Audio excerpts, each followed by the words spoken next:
আজকে আমরা যেটা পড়ব আমাদের সেমিস্টার 5-এ যে পোর্শনটা রয়েছে ইট ইজ কোঅর্ডিনেশন কেমিস্ট্রি 2,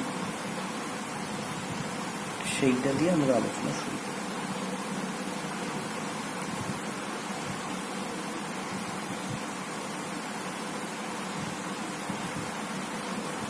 এতদিন অবধি আমরা কোঅর্ডিনেশন কেমিস্ট্রিতে যে জিনিসগুলো শিখেছি সেটা মেনলি আমরা যেটা জেনেছি, আমরা এই ইউনিটটা অ্যাকচুয়ালি কনসেন্ট্রেট করবো অন দ্য স্ট্রাকচার বন্ডিং। এখন এই বন্ডিং বুঝতে গেলে এতদিন পর্যন্ত আমরা বন্ডিংয়ে যেগুলো শিখেছি, যে কনসেপ্টগুলো, দ্যাট ইজ ভিবিটি এবং এমওটি, সেখানে যদি একটু আমরা খেয়াল করি তাহলে আমরা সেখানে mainly main group, S block বা পি ব্লক এলিমেন্ট, তাদের বিভিন্ন কম্পাউন্ড, তাদের স্ট্রাকচার ভিবিটি অনুযায়ী কীরকম হওয়া উচিত, বা তাদের বন্ডিং ভিবিটি বা এমওটি অনুযায়ী কীরকম হওয়া উচিত, সেগুলো নিয়ে আমরা ডিসকাস করেছি। কিন্তু আমাদের পিরিয়ডিক টেবিলের আরও একটা অংশ এখনও আনঅ্যাটেন্ডেড রয়ে গেছে, যেগুলো স্ট্রাকচার, যে মেটালগুলোর স্ট্রাকচার বা বন্ডিং নিয়ে আমরা এখন সেভাবে আলোচনা করিনি। তো সেই জায়গাটা আমরা এবার দেখবো, that is the structure and bonding of the transition metal complexes. এখন ট্রানজিশন মেটাল কমপ্লেক্সগুলোর প্রপার্টি আমরা জানি যে মেন গ্রুপ এস ব্লক বা পি ব্লকের থেকে একটু আলাদা। তার কারণ ট্রানজিশন মেটালের ক্ষেত্রে আমরা যেটা এতদিন পর্যন্ত এস ব্লক বা পি ব্লকের ক্ষেত্রে দেখতে পাই যে এদের ইনকমপ্লিট ভ্যালেন্স শেল আছে, এবং সেই জন্য এদের কিছু প্রপার্টি দেখতে পাওয়া যায়, যেমন এরা কালার সল্ট ফর্ম করে, যেমন এদের ভেরিয়েবল ভ্যালেন্স দেখতে পাওয়া যায়। এদের ক্ষেত্রে ম্যাগনেটিক মুভমেন্ট একটা মেজর রোল প্লে করে, তাদের প্যারাম্যাগনেটিক বা ডায়াম্যাগনেটিক কমপ্লেক্স আমরা ফর্মেশন দেখতে পাই। তারা কোঅর্ডিনেশন কম্পাউন্ড ফর্ম করে। তো যাই হোক, তো এই যে কোঅর্ডিনেশন কম্পাউন্ডগুলো ফর্ম হচ্ছে, তারা এদের এই কমপ্লেক্সগুলো, তাদের স্ট্রাকচার বন্ডিং কীরকম হবে সেইটা আলোচনা করা হচ্ছে আমাদের উদ্দেশ্য।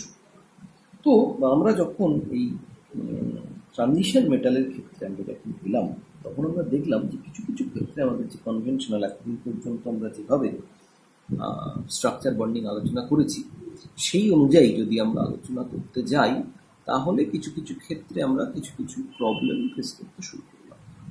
আমরা এখানে দু একটা এক্সাম্পল নিয়ে ব্যাপারটা একটু ক্লারিফাই করার চেষ্টা করি। যেমন ধরা যাক, আমরা প্রথমে যেটা আলোচনা করি, that is structure or bonding of nickel tetracarbonate. This is a very well known complex. একটা নিকেলের সঙ্গে, nickel in zero oxidation state, এবং তার সঙ্গে 4টে কার্বন মনোক্সাইড কোঅর্ডিনেট করে আছে। তো এইটার স্ট্রাকচার যখন আমরা আলোচনা করতে গেলাম আমাদের যে well known valence bond theory অনুযায়ী, সেটা করতে গিয়ে আমরা যেটা দেখতে পেলাম সেটা হচ্ছে এরকম যে নিকেল গ্রাউন্ড স্টেটে আমরা যদি তার ইলেকট্রনিক কনফিগারেশন লিখি, তাহলে সেটা হচ্ছে এরকম। আমরা জানি নিকেলের কনফিগারেশন হচ্ছে আর্গন 3b8 4s2। সো আমরা যদি ইলেকট্রনিক কনফিগারেশনটা ভ্যালেন্সিয়ালের ক্ষেত্রে লিখি, তাহলে সেটা দাঁড়াবে হচ্ছে এইরকম।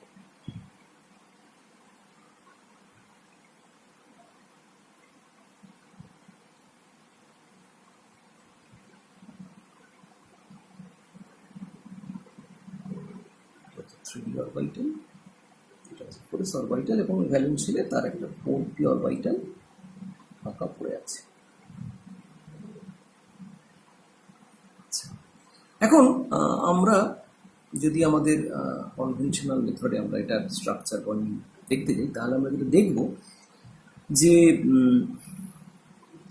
4টে কার্বন মনোক্সাইড যেহেতু নিকেলকে কোঅর্ডিনেট করে আছে, তাহলে এখানে যদি কোঅর্ডিনেট ফর্ম হয়েছে, তাহলে আমাদের অ্যাটলিস্ট 4টে ভ্যাকেন্ট অরবিটাল দরকার, যেখানে 4টে কার্বন মনোক্সাইড তাদের 2টো করে ইলেকট্রন দিয়ে একটা করে কোঅর্ডিনেট বন্ড ফর্ম করবে। এখন 4টে ভ্যাকেন্ট অরবিটাল এখানে আমাদের অ্যাভেলেবেল নেই। সো সেটাকে ইনক্লুড করতে গেলে আমাদের যেটা আমরা একটা অল্টারনেটিভ হতে পারে, সেটা হচ্ছে যদি আমাদের এখানে যেটা ভ্যাকেন্ট অরবিটাল অ্যাভেলেবেল সেটা হচ্ছে 3টে 4p অরবিটাল, সো এখানে আমাদের 4টে ভ্যাকেন্ট অরবিটাল পেতে গেলে আমরা যেটা করতে পারি, যে ভ্যালেন্স শেপে যে 4D অরবিটাল রয়েছে তার থেকে একটা অরবিটালকে আমরা ইনক্লুড করতে পারি বন্ডিং এর মধ্যে। কিন্তু আমরা এই ধরনের কোনো বন্ডিং এখনো পর্যন্ত সেভাবে ফেস করিনি, যেটা P3D টাইপের কোনো রকম বন্ডিং হাইব্রিডাইজেশন শো করছে।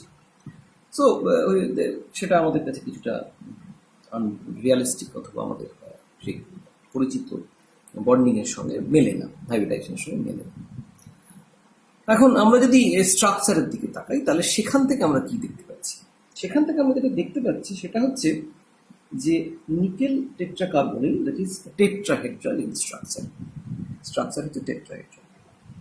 এখন এখান থেকে আমরা কি বুঝতে পারছি? যদিও আমরা জানি যে আমাদের আমরা যখন হাইব্রিডাইজেশন করেছিলাম তখন আমরা এটা বারবার উল্লেখ করেছিলাম যে স্ট্রাকচার কীরকম তার উপর ডিপেন্ড করবে যে হাইব্রিডাইজেশন কীরকম হবে। তো আমরা যদি সেইভাবে ব্যাপারটা এগোই, তাহলে টেট্রাহেড্রাল স্ট্রাকচার যদি অ্যাডাপ্ট করতে হয় তাহলে নিকেলকে হতে হবে sp3 হাইব্রিডাইজড।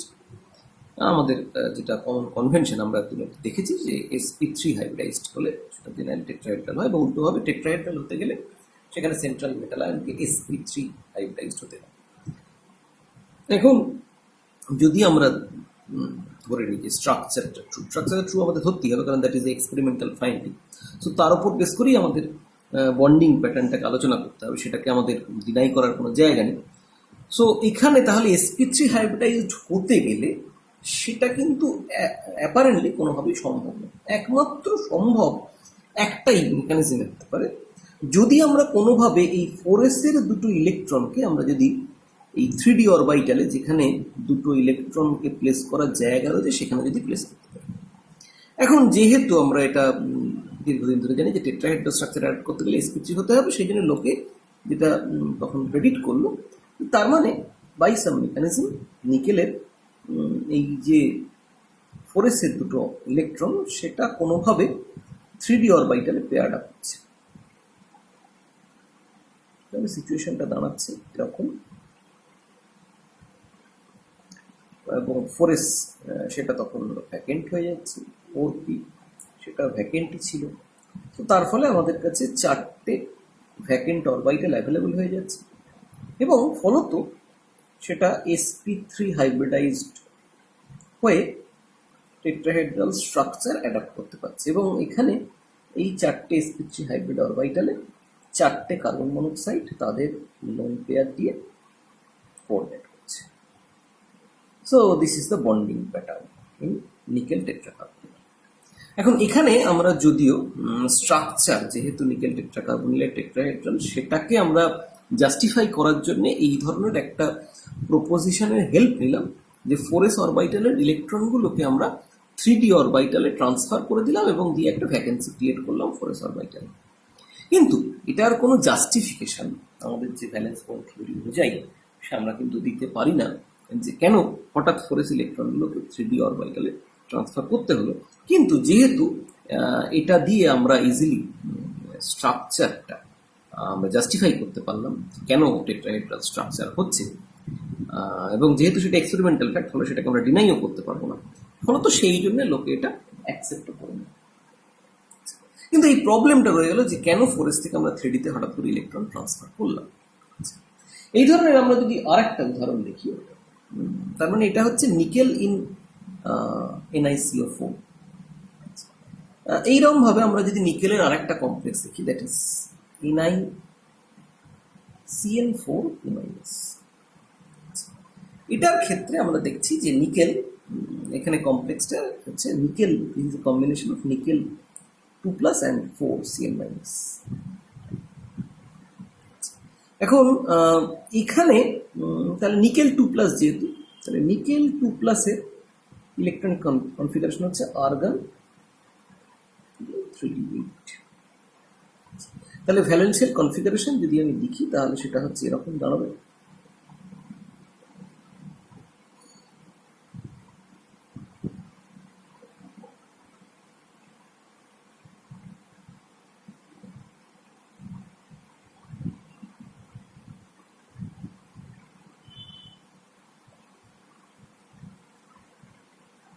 এটা দাঁড়াবে এরকম। এবং এখানে 3D অরবিটালে 8টা ইলেকট্রন রয়েছে, 4s এবং 4p ভ্যাকেন্ট। তো এখানে একটা সুবিধে রয়েছে, আনলাইক নিকেল টেট্রাকার্বনিল, এখানে 4টে সায়ানাইডের থেকে 4টে লোন পেয়ার, সায়ানাইডের লোন পেয়ার অ্যাকোমোডেট করার জন্য 4টে ভ্যাকেন্ট অরবিটাল কিন্তু আমাদের কাছে অ্যাভেলেবেল। সো তার ফলে এক্ষেত্রে আমাদের কিন্তু নিকেল টেট্রাসায়ানো নিকেল একটু এর বন্ডিং সেটা কিন্তু করাটা খুব অসম্ভব নয় আমাদের, এবং আমরা ইজিলি প্রিডিক্ট করতে পারি যে এখানে নিকেল টেট্রাসায়ানো নিকেল টুতে নিকেল হচ্ছে sp3 হাইব্রিডাইজড এবং 4টে সায়ানাইডকে অ্যাকোমোডেট করছে, সেটা sp3 হাইব্রিড, 4টে sp3 হাইব্রিড অরবিটালে, এবং that is why it is tetrahedral. কিন্তু আনফর্চুনেটলি যেটা দেখতে পাওয়া গেল এক্সপেরিমেন্টালি, যখন আমরা এটা করতে গেলাম তখন দেখলাম যে এই নিকেল টেট্রাসায়ানো নিকেলের 2 এর স্ট্রাকচার হচ্ছে স্কোয়ার প্ল্যানার। এখন স্কোয়ার প্ল্যানার জিওমেট্রির ক্ষেত্রে আমরা জানি যে সেক্ষেত্রে সেন্ট্রাল মেটাল আয়নের যে হাইব্রিডাইজেশন হয় সেটা হচ্ছে DsP2। তার মানে এখানে স্ট্রাকচারটা ছিল আগের ক্ষেত্রে টেট্রাহেড্রাল, ফলত আমরা প্রেডিক্ট করেছিলাম যে দ্যাট মেবি সেখানে আমাদের হাইব্রিডাইজেশন হতে হবে sp3, এবং সেই জন্য আমরা ওইরকম ধরনের একটা ঘটনা ঘটিয়েছিলাম, এস থেকে পিতে, এস থেকে ডিতে ইলেকট্রনগুলো ট্রান্সফার করে দিই। এখানে আমরা দেখছি যে স্ট্রাকচারটা, এক্সপেরিমেন্টালি ডিটারমাইন স্ট্রাকচারটা হচ্ছে স্কোয়ার প্ল্যানার। সো তার মানে এখানে আমাদের হাইব্রিডাইজেশনটা যেটা এক্সপেক্টেড সেটা হচ্ছে DsP। এখন এখানে DsP2 হাইব্রিডাইজেশন যদি অ্যাডাপ্ট করতে হয় তাহলে সেক্ষেত্রে আমরা যেটা দেখতে পাচ্ছি যে ডি অরবিটালে অ্যাকসেপ্ট করার মতো কোনো ভ্যাকেন্ট অরবিটাল কিন্তু আমাদের নেই। প্রত্যেকটা অরবিটালই ইলেকট্রন রয়েছে, কোনো অরবিটালে 2 ইলেকট্রন, কোনো অরবিটালে 1টা ইলেকট্রন। তো তাহলে DsP2 হাইব্রিডাইজেশন অ্যাড করতে গেলে এখানেও তাহলে আমাদের কিছু মডিফিকেশন করতে হবে। মডিফিকেশনটা হচ্ছে, যদি আমরা এরমভাবে ব্যাপারটা ভাবি যে নিকেল 2+এর যে D8 সিচুয়েশনটা সেটা নিজেদেরকে রিঅর্গানাইজ করছে এভাবে যে 8টা ইলেকট্রন ছিল, 8টা ইলেকট্রন এরমভাবে 5টা অরবিটালে ছড়িয়ে না থেকে 4টে অরবিটালে পেয়ার্ড আপ হয়ে যাচ্ছে, এবং ফলত একটা ডি অরবিটাল ফাঁকা হয়ে যাচ্ছে, এস এবং পি অলরেডি ফাঁকা রয়েছে। সো ফলত এখানে যদি আমরা এরমভাবে ব্যাপারটা ভাবি তাহলে সেক্ষেত্রে আমরা দেখতে পাচ্ছি যে এই সিচুয়েশনে নিকেল 2+এর পক্ষে DsP2 হাইব্রিডাইজেশন অ্যাডাপ্ট করা সম্ভব, এবং এই যে 4টে DsP2 হাইব্রিড অরবিটাল সেখানে 4টে সায়ানাইড তাদের লোন পেয়ার দিয়ে কোঅর্ডিনেট করছে। কিন্তু এখানেও প্রবলেম রিমেন সেম, সেটা হচ্ছে যে কেন হঠাৎ আমরা যদিও স্ট্রাকচার অনুযায়ী হাইব্রিডাইজেশনটাকে মিলিয়ে দিতে পারলাম, কিন্তু কেন যে হঠাৎ এইখানে আমাদের এইরকম একটা ইলেকট্রনগুলো এরকমভাবে কেন পেয়ার্ড আপ হয়ে গেল তার কোনো জাস্টিফিকেশন কিন্তু আমরা দিতে পারলাম। শুধুমাত্র এক্সপেরিমেন্টাল ফ্যাক্টটাকে মেলানোর জন্য আমরা এভাবে ব্যাপারটা মিলিয়ে দিতে পারলাম। আবার সিমিলারলি যদি এই টাইপের একটা অন্য কমপ্লেক্স যাই, দ্যাট ইজ NiCl4 2-, তাহলে সেখানে আমরা দেখতে পাচ্ছি that also ইনকর্পোরেটস Ni2+ and 4Cl-, এবং এখানেও নিকেল 2+ হচ্ছে আর্গন 3D8, এবং আমরা একইভাবে যদি ভাবি যে আগের মতোই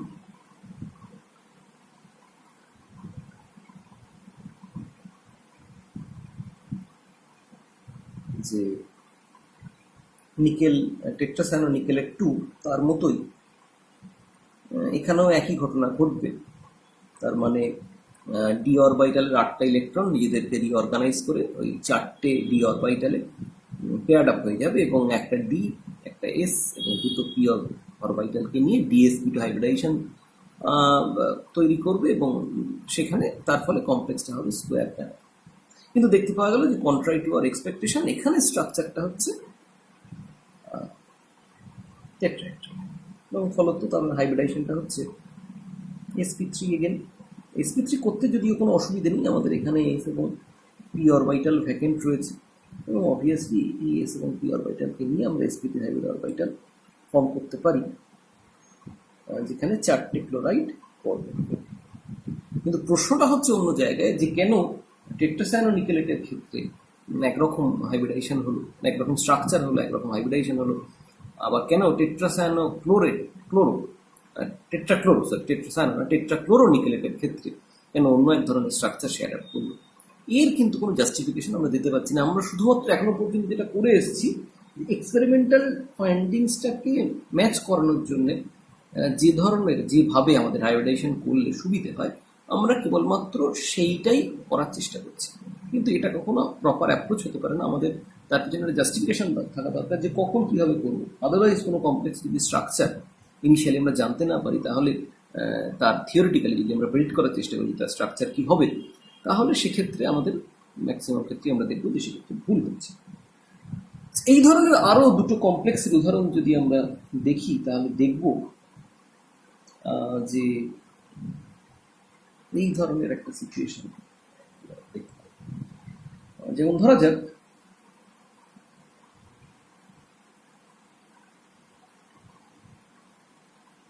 CO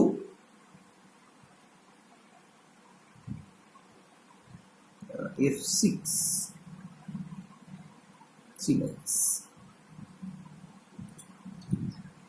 the COF6 3 this incorporates cobalt 3 plus and 6 fluoride. So, cobalt 3 plus মানে হচ্ছে argon 3d7। সো আমরা যদি cobalt 3 plus এর স্ট্রাকচারটা আঁকি,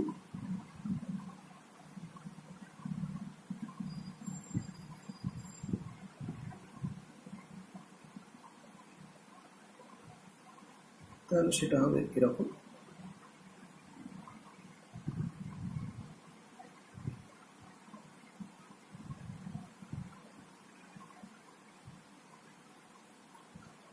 আচ্ছা, এখন আমাদের এখানে আগের থেকে একটু ডিফারেন্স আছে, সেটা হচ্ছে এর আগে প্রত্যেকটা কমপ্লেক্সে ছিল 4টে করে লিগ্যান্ড, এখানে 6টা করে লিগ্যান্ড। তো আমরা 6টা লিগ্যান্ডকে অ্যাকোমোডেট করতে গেলে ডেফিনেটলি আমাদের 6টা ভ্যাকেন্ট অরবাইটাল দরকার। এখানে আমাদের কাছে অ্যাভেলেবল অরবাইটাল হচ্ছে 4টে। সো এখানে আমরা যেটা করতে পারি,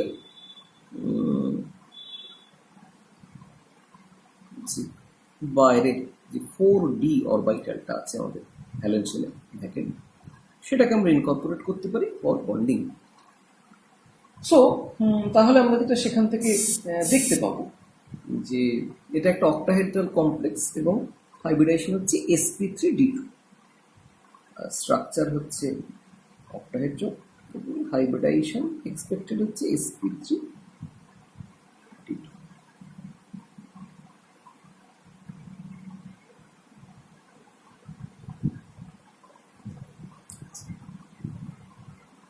এবং 6টা ফ্লোরাইড এই 6টা ভ্যাকেন্ট অরবাইটালে কোঅর্ডিনেট করছে। আবার আমরা যদি সিমিলার টাইপের আরেকটা complex CONH3 6 this incorporates cobalt 3 ion এবং 6টা অ্যামোনিয়াম আয়ন, তাহলে এখানেও ওই একই রকম ভাবে কোবাল্ট 3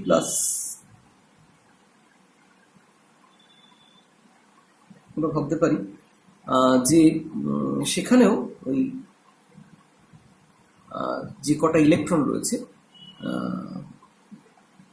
3D-তে 7টা ইলেকট্রন রয়েছে এবং 4s 4p এবং 4d, এখানে এই কটা মিলিয়ে ওই sp3d2 হাইব্রিডাইজেশন হচ্ছে এবং তার ফলে কোবাল্ট হেক্সামিন 3+ কমপ্লেক্সটা তৈরি হচ্ছে। কিন্তু এখানে একটা সমস্যা রয়েছে। সমস্যাটা কি না, আমরা যখন এদের ম্যাগনেটিক স্টাডি করতে যাচ্ছি তখন আমরা দেখছি যে দুটো কমপ্লেক্সের মধ্যে ম্যাগনেটিক বিহেভিয়ারে কিছু পার্থক্য রয়েছে। পার্থক্যটা কি? আচ্ছা সরি, একটা জিনিস আমার ভুল হয়েছে, সেটা হচ্ছে এখানে cobalt COF6 cobalt 3+ that is not 3d7 that is 3d6, so এটা এখানে হবে না 3d6। আচ্ছা যাই হোক, আমরা যখন এদের ম্যাগনেটিক প্রপার্টি আমরা স্টাডি করতে যাচ্ছি তখন আমরা দেখছি একটা অদ্ভুত জিনিস, there is a difference between the magnetic moment of COF6 3- and CONH3 3+। COF6 3- এটার যদি আমরা ম্যাগনেটিক প্রপার্টি দেখি তাহলে দেখবো দ্যাট ইজ প্যারাম্যাগনেটিক।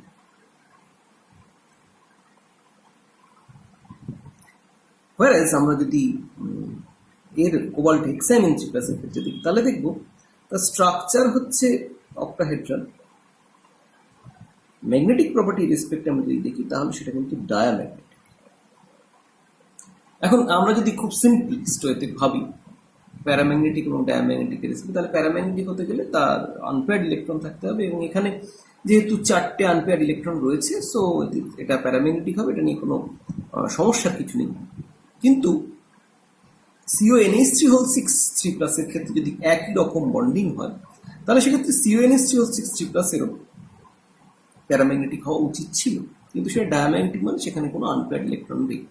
সিম্পলিস্টিক্যালি বলতে গেলে, যদিও পরে আমরা দেখবো যে এই স্টেটমেন্টটা পুরো ট্রু নয়, যে আনপেয়ার্ড ইলেকট্রন থাকা না থাকার সঙ্গে প্যারাম্যাগনেটিক ম্যাগনেটিক এভাবে রিলেট করা যায় না। যাই হোক, তবুও আমরা যদি আপাতত এটা ধরে নিই তাহলে বলতে পারি যে CONH3 3+ এর ক্ষেত্রে তাহলে কোনোভাবেই আনপেয়ার্ড ইলেকট্রন থাকা সম্ভব নয়। এখন সেই জায়গাটাকে, সেই এক্সপেরিমেন্টাল ফাইন্ডিংটাকে যদি আমাদের মেনে নিয়ে এগোতে হয় তাহলে সেক্ষেত্রে অবভিয়াসলি আমাদের বন্ডিংয়ে কিছু চেঞ্জ আনতে হবে, এবং সেই চেঞ্জটা কীভাবে এই প্রপার্টিটা সঙ্গে আমরা ম্যাচ করাতে পারি সেটা তখনই সম্ভব যদি এই 6টা কোবাল্ট 3+ এর 6টা ইলেকট্রন রয়েছে, এই 6টা ইলেকট্রন যদি লোয়ার এনার্জি 3টে অরবিটালে যদি পেয়ার্ড আপ হয়ে যায়, এবং এই যে দুটো ডি অরবিটাল, এই দুটো ডি অরবিটালকে আমরা যদি বন্ডিংয়ে পার্টিসিপেট করাই, তার মানে অনলাইক COF6 3- সেখানে কিন্তু যে দুটো ডি অরবিটাল বন্ডিংয়ে পার্টিসিপেট করছে সেটা কিন্তু আউটার ডি বা 4D নয়, রাদার ইনার ডি, তার মানে 3D, এবং হাইব্রিডাইজেশনটা হচ্ছে কিন্তু আমাদের D2sp3। হাইব্রিডাইজেশনটা হচ্ছে D2sp3, নট sp3d2। তার মানে এই দুটো ডি অরবিটাল বন্ডিং পার্টিসিপেট করছে, এই এস অরবিটালটা বন্ডিং পার্টিসিপেট করছে, এবং এই 3টে পি অরবিটাল বন্ডিং পার্টিসিপেট করছে, এবং ফলত যেটা ঘটছে যে D2sp তে হাইব্রিডাইজেশন তার অ্যাডাপ্ট করছে, 4D অরবিটাল রিমেন আনইউজড, এবং যেহেতু সবকটা ইলেকট্রনিক পেয়ার্ড আপ, তার কারণ অ্যামোনিয়া থেকে যে ইলেকট্রনগুলো আসবে কোঅর্ডিনেট বন্ড ফর্মেশনের সময় সেগুলো পেয়ার্ড আপ, সেগুলো পেয়ার্ড ইলেকট্রন, সো তার ফলে তার জন্য কোনো ম্যাগনেটিক মোমেন্ট অ্যারাইজ করবে না, এবং যেহেতু কোবাল্ট 3+ এর যে 6টা ইলেকট্রন সেটাও পেয়ার্ড আপ এই 3D অরবিটালে, তার ফলে তার জন্য কোনো ম্যাগনেটিক মোমেন্ট অ্যারাইজ করবে না। তার ফলে এক্ষেত্রে আমরা দেখতে পাচ্ছি যে COF6 3- এর ক্ষেত্রে সেটাও অক্টাহেড্রাল, CONH3 3+ এর ক্ষেত্রে সেটাও অক্টাহেড্রাল, কিন্তু তাদের দুজনের হাইব্রিডাইজেশন সমান নয়, এবং সেক্ষেত্রে কিন্তু শুধুমাত্র স্ট্রাকচার দেখেও আমরা কিন্তু হাইব্রিডাইজেশন প্রেডিক্ট করতে পারছি না, রাদার কারেক্ট হাইব্রিডাইজেশন প্রেডিক্ট করার জন্য আমাদের কিন্তু তাদের ম্যাগনেটিক প্রপার্টির হেল্প নিতে হচ্ছে, এবং একটা ক্ষেত্রে আমরা দেখতে পাচ্ছি প্যারাম্যাগনেটিক, তার ফলে আমরা সেখানে বলতে পারছি যে হাইব্রিডাইজেশন হচ্ছে sp3d2, এবং আরেকটা ক্ষেত্রে হচ্ছে ডায়াম্যাগনেটিক, সেখানে হচ্ছে D2sp3 হাইব্রিডাইজড, এবং ওই ম্যাগনেটিক মোমেন্টটাকে মেলানোর জন্য একটা ক্ষেত্রে আমরা 6টা ইলেকট্রনকে 3টে অরবিটালে পেয়ার্ড আপ করে দিচ্ছি, একটা ক্ষেত্রে সেটা করছি না। তাহলে এই যে ডিফারেন্সটা কেন অ্যাপিয়ার করছে তার কিন্তু কোনো জাস্টিফিকেশন আমরা দিতে পারছি না, অ্যাটলিস্ট ভ্যালেন্স বন্ড থিওরি অনুযায়ী। আমাদের কিন্তু সেখানে কেবলমাত্র এক্সপেরিমেন্টাল ফাইন্ডিংসটাকে মেলানোর জন্য, সেটা কিভাবে জাস্টিফাই করা যায় সেটার জন্য আমাদের কিন্তু শুধুমাত্র এই জায়গাটা চেঞ্জ করতে হচ্ছে, কিরকম ইলেকট্রনিক কনফিগারেশন হবে সেটা চেঞ্জ করতে হচ্ছে। তো তাহলে এই প্রশ্নগুলো একটা উত্তর, বা কেন এই রকম জিনিসটা ঘটছে সেটার একটা উত্তর জানা আমাদের কাছে দরকার হয়ে পড়েছে। ফলত সেই জন্য আমাদের যেটা দরকার যে কিছু কিছু আমাদের মানে হাইব্রিডাইজেশন বা ভ্যালেন্স বন্ড থিওরির ক্ষেত্রে কিছু কিছু সীমাবদ্ধতা আমরা দেখতে পাচ্ছি, যে সব ক্ষেত্রে আমরা কোনো একটা মলিকুলের স্ট্রাকচার প্রেডিক্ট করতে পারছি না বা হাইব্রিডাইজেশন প্রেডিক্ট করতে পারছি না unless it is assisted by the structural feature. যেমন আগের আমরা নিকেল টেট্রাকার্বনিল টেট্রাসায়ানোনিকেলেট 2 বা টেট্রাক্লোরোনিকেলেট 2 এর ক্ষেত্রে স্ট্রাকচার থেকে আমরা তার হাইব্রিডাইজেশন প্রেডিক্ট করেছি। আবার সব ক্ষেত্রে দেখতে পাচ্ছি শুধুমাত্র স্ট্রাকচারাল ডাটাটাই সাফিসিয়েন্ট না, যেমন COF6 3- বা CONH3 3+ এর ক্ষেত্রে তাদের ক্ষেত্রে যদিও দুজনের স্ট্রাকচার অক্টাহেড্রাল, কিন্তু তাদের হাইব্রিডাইজেশনের মধ্যে পার্থক্য রয়েছে, এবং তাদের ম্যাগনেটিক মোমেন্ট আমাদেরকে অ্যাকচুয়ালি কী ধরনের হাইব্রিডাইজেশন হবে সেটা আমাদেরকে বলে দিচ্ছে। তো তাহলে আমাদের সেক্ষেত্রে এই ধরনের আরও কিছু শর্টকামিং আমরা দেখতে পাবো বা সীমাবদ্ধতা দেখতে পাবো যেগুলো ভ্যালেন্স বন্ড থিওরির ক্ষেত্রে রয়েছে, যার জন্য আমাদের একটা নতুন বন্ডিং থিওরির প্রয়োজন পড়ছে। তাহলে আমরা যদি এখানে একটু সাম আপ করি যে what are the limitations of VVT, so major limitations of VVT.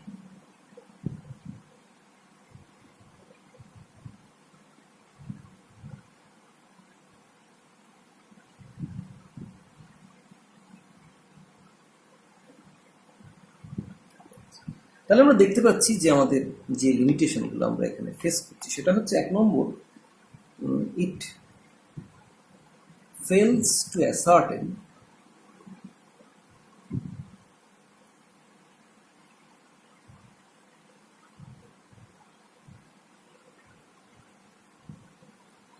the hybridization of the central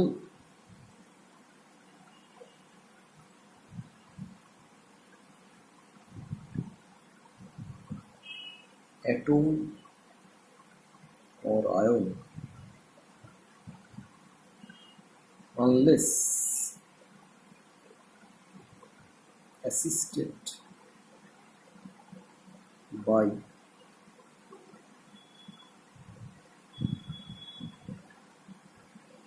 appropriate magnetic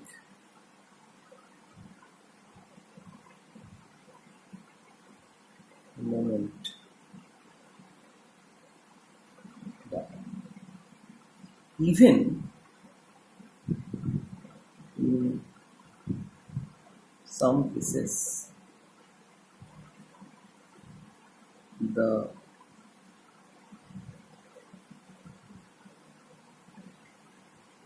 knowledge of magnetic moment is not enough. আমরা এতক্ষণ ধরে এই জিনিসটা দেখছিলাম, ম্যাগনেটিক মোমেন্ট ডাটা ছাড়া আমরা কারেক্টলি ওদের হাইব্রিডাইজেশন প্রেডিক্ট করতে পারছি না। Second, VVT is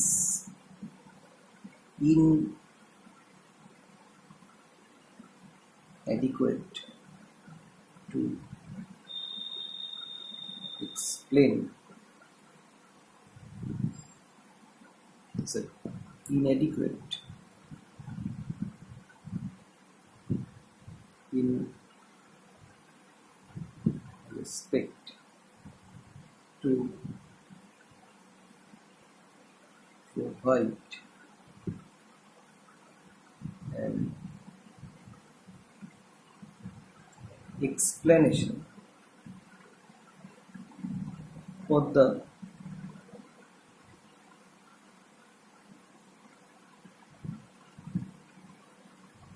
electronic spectra of a complex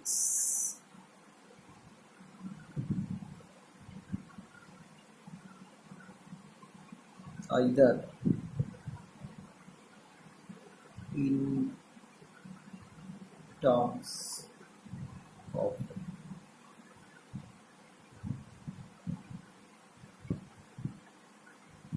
qualitative or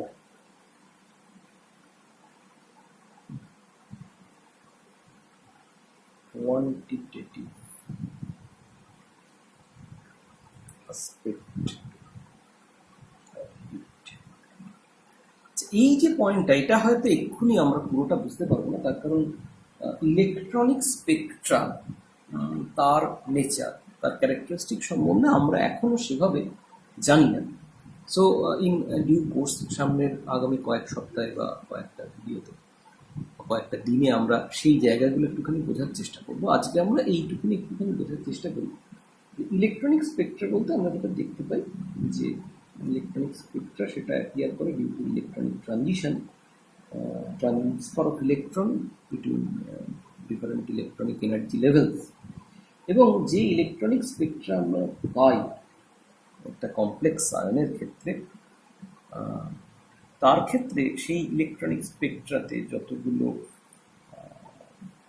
যতগুলো পিক আমরা পাই বা নেচার অফ দ্য পিক, সেই পিকের নেচার কীরকম হওয়া উচিত এক্সপেরিমেন্টালি যেটা আমরা পাই, সেটার প্রপার জাস্টিফিকেশন আমরা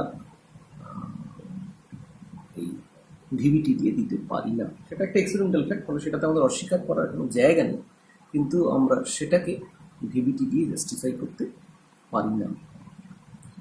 এটা এক্ষুনি পুরোটা হয়তো বোঝা যাবে না, যেহেতু আমরা এই স্পেকট্রাল নেচার সম্বন্ধে এখনো সেভাবে অ্যাওয়্যার নই। আমরা ধীরে ধীরে ইন ডিউ কোর্স এটার সম্বন্ধে আরও একটু বুঝতে পারবো যে অ্যাকচুয়ালি কীরকম ধরনের ইলেকট্রনিক স্পেকট্রা আমরা একটা কমপ্লেক্সের ক্ষেত্রে দেখি, এবং ভিভিটি দিয়ে সেটা কেন এক্সপ্লেন করা যাচ্ছে না বা কোন জিনিসগুলো এক্সপ্লেন করা যাচ্ছে না। এরপরে আমরা যেটা চলে আসি আরও কিছু এফেক্ট যেগুলো আমরা ভিভিটি দিয়ে এক্সপ্লেন করতে পারি না। 3 নম্বর যেটা হচ্ছে VVT cannot explain apparently anomalous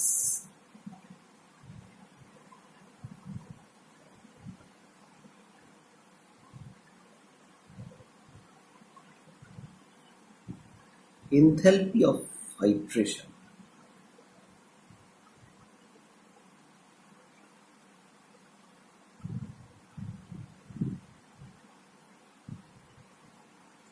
Of various transition metal ions.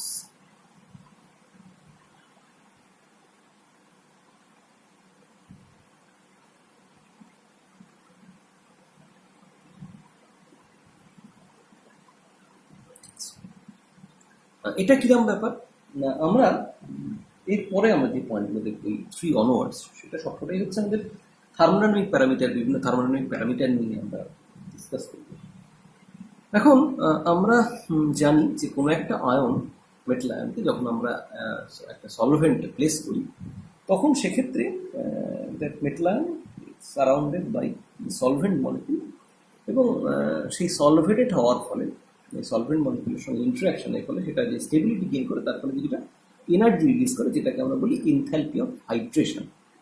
এখন এই এনথালপি অফ হাইড্রেশন কিসের ওপর ডিপেন্ডেন্ট, সেটা যদি আমরা চিন্তা করি, তাহলে আমরা দেখব যে enthalpy of hydration basically ionic ফ্যাক্টরের উপর ডিপেন্ডেন্ট, তার মানে আমাদের আয়নিক পোটেনশিয়ালের উপর ডিপেন্ডেন্ট, চার্জ বাই রেডিয়াস রেশিওর উপর ডিপেন্ডেন্ট। সো চার্জ যদি ফিক্স থাকে, আমরা যদি ধরে নিই প্রত্যেকটা মেটাল সেম অক্সিডেশন স্টেটে আছে, তাহলে সেটা অনেকাংশে রেডিয়াসের উপর dependent.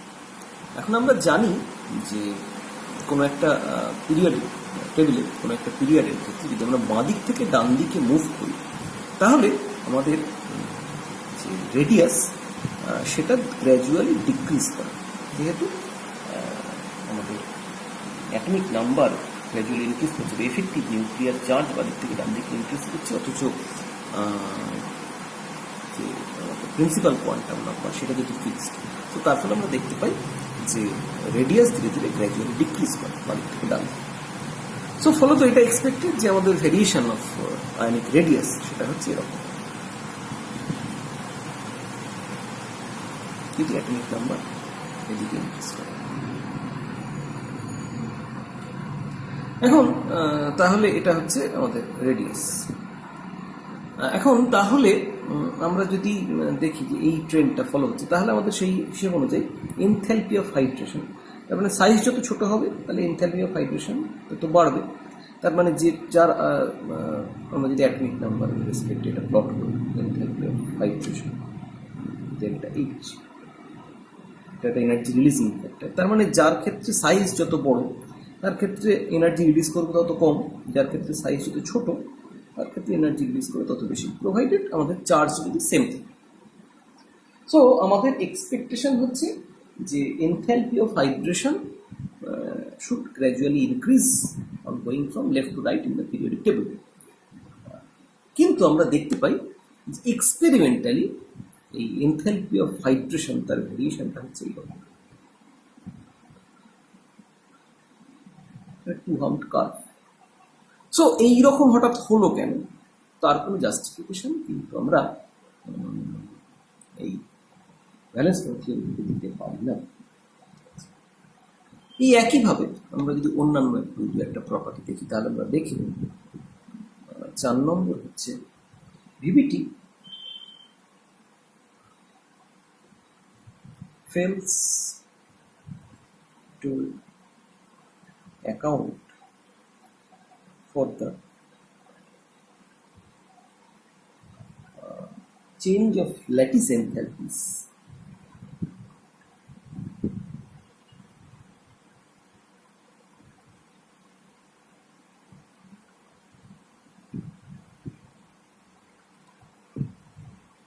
of various transition metal ions.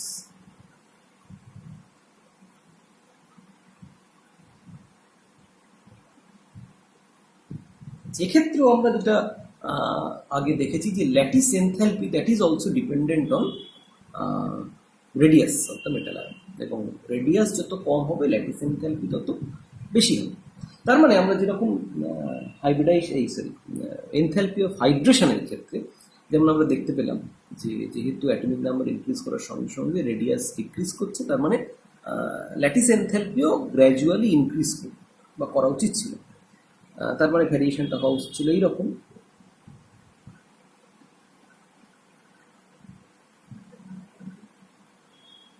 কিন্তু এখানেও আমরা এই একই রকম ভাবে দেখছি, that is a two horn curve. আবার তার মানে এরও কোনো জাস্টিফিকেশন আমরা কিন্তু ভিভিটি থেকে পাচ্ছি না। VVT fails to explain the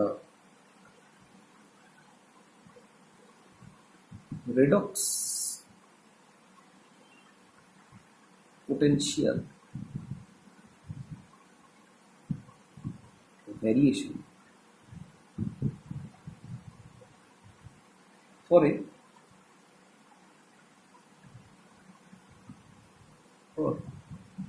various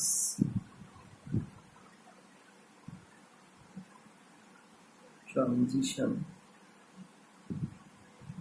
metal ion.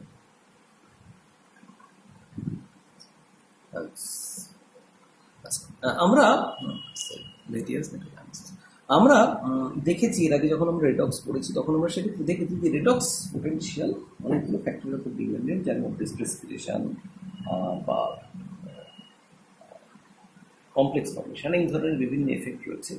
কিন্তু সেই ধরনের কোনো এফেক্ট যদি অ্যাবসেন্ট থাকে তাহলে সেক্ষেত্রে আমাদের বিভিন্ন কমপ্লেক্স যদি সেম মেটাল আমরা নিই, সেম মেটালের একই মেটালের ডিফারেন্ট ডিফারেন্ট কমপ্লেক্স যদি আমরা নিই তাহলে সেক্ষেত্রে ওই ধরনের এফেক্ট যদি অ্যাবসেন্ট থাকে তাহলে রেডক্স পোটেনশিয়ালের ভেরিয়েশন সেভাবে দেখা উচিত নয়, বা রেডক্স পোটেনশিয়াল সবার ক্ষেত্রে সব মেটাল কমপ্লেক্সগুলোর ক্ষেত্রেই একই রকম হওয়া উচিত ছিল। কিন্তু আমরা দেখতে পাচ্ছি যে সেটাও কিন্তু ঘটে না, বিভিন্ন কমপ্লেক্সের ক্ষেত্রে রেডক্স পোটেনশিয়াল সেটা কিন্তু ডিফারেন্ট। সো তার কোনো জাস্টিফিকেশন কিন্তু ভ্যালেন্স বন্ড থিওরি অ্যাপারেন্টলি দিতে পারে না। এছাড়া যেটা আমরা দেখতে পাই সেটা হচ্ছে VVT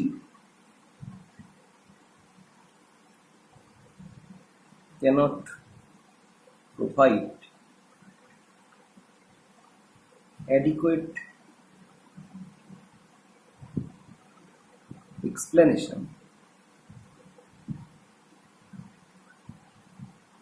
for various types of spinel. What is spinel? Now,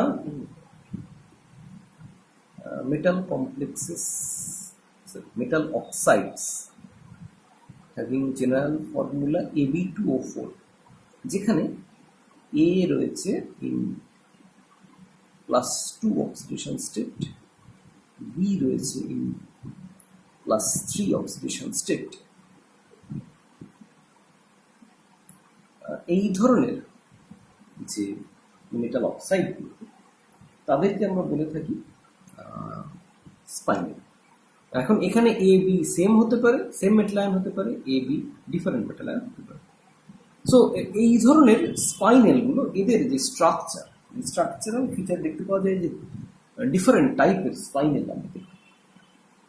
আমরা পরে এই স্পাইনাল সংক্রান্ত ব্যাপারটা আরেকটু ডিটেলসে পড়বো যে ডিফারেন্ট স্ট্রাকচার বলতে কি বোঝাতে চাইছি। সো এই ডিফারেন্ট টাইপের স্পাইনাল কেন এক্সিস্ট করে তার কোনো জাস্টিফিকেশন কিন্তু ভিভিটি থেকে পাওয়া যায় না। সো তার মানে এই যে ফ্যাক্টরগুলো, এর কোনো এক্সপ্লেনেশন আমরা কিন্তু ভিভিটি থেকে পাই না। সো এই প্রশ্নগুলোর উত্তর পাওয়ার জন্য আমাদের যেটা দরকার সেটা হচ্ছে, তার মানে নতুন কোনো একটা বন্ডিং থিওরির আমাদের দরকার, যেটা আমাদের এই প্রশ্নগুলোর সদুত্তর খুঁজে পাওয়ার ব্যাপারে হেল্প করবে। তার কারণ at least valence bond theory use করে আমরা কিন্তু এই প্রশ্নগুলোর কোনো সদুত্তর খুঁজে পাচ্ছি না। তো সেই যে শর্টকাট, সেই যে সীমাবদ্ধতা, এটাকে কাটিয়ে ওঠার জন্যে অ্যাকচুয়ালি আমরা যে থিওরিটা পেলাম, that is called crystal field theory. So আমাদের পরের দিনের আমরা যেটা করব সেটা হচ্ছে এই ক্রিস্টাল ফিল্ড থিওরি, সেটা অ্যাকচুয়ালি কি, সেখানে কি বলা হচ্ছে, এবং সেই ক্রিস্টাল ফিল্ড থিওরি সেটাকে ইউজ করি কীভাবেই আমরা এই বিভিন্ন প্রশ্ন যেগুলো আমাদের আনঅ্যান্সার্ড রয়ে গেল তাই ভ্যালেন্স বন্ড থিওরি, সেগুলোকে আমরা কিভাবে তার উত্তর দিতে পারছি আমরা সেইটা বোঝার চেষ্টা করব। তো আমাদের যেটা প্রথমে জানার দরকার যে তাহলে ক্রিস্টাল ফিল্ড থেকে অ্যাকচুয়ালি কী বলা হলো, সেখানকার মেন প্রতিপাদ্যটা কী, এবং সেখান থেকে কী করে এই ঘটনাগুলোর ব্যাখ্যা আমরা দিতে পারছি সেই জিনিসগুলো।